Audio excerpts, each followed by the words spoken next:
తుని పట్టణ శివారు రామకృష్ణ కాలనీలో ఆవు మాంసంతో నెయ్యి తయారీ కేంద్రంపై దాడులు నిర్వహించారు పోలీసులు మరియు రెవెన్యూ శాఖ అధికారులు. గోమాత విశ్వమాత ప్రకృతిలో గోమాత ఎంతో ప్రాధాన్యత సంతరించుకున్న జీవిగా గోమాతను అక్బర్ కలాం నుండి అన్ని మతాల వారు ప్రత్యేకమైన స్థానాన్ని కల్పిస్తూ ప్రతి ఇంటి ముందు గోమాత దర్శనం సర్వరోగ నివారణ అనే నినాదంతో మానవాళి సూక్తులు చెబుతుంది. గతంలో తుని రామకృష్ణ కాలనీలో ఇదే కబేలా మీద దాడులు నిర్వహించి కబేలాను మోయించారు.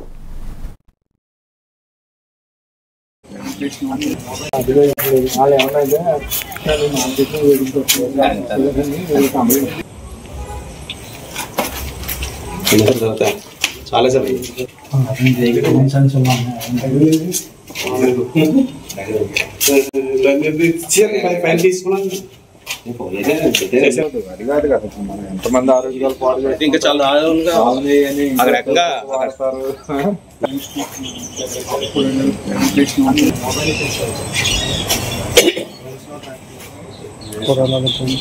తూర్పుగోదావరి జిల్లా ఎస్పీ శ్రీ బిందు మాధవ్ ఐపీఎస్ గారి ఆదేశాల మేరకు మన తుని టౌన్ రామకృష్ణ కాలనీలో శంషీర్ అనే వ్యక్తి పశువులను అక్రమంగా కబేలా నిర్వహిస్తూ ఇక్కడ కట్ చేస్తూ దాని మీట్ను అమ్ముతున్నాడని సమాచారం.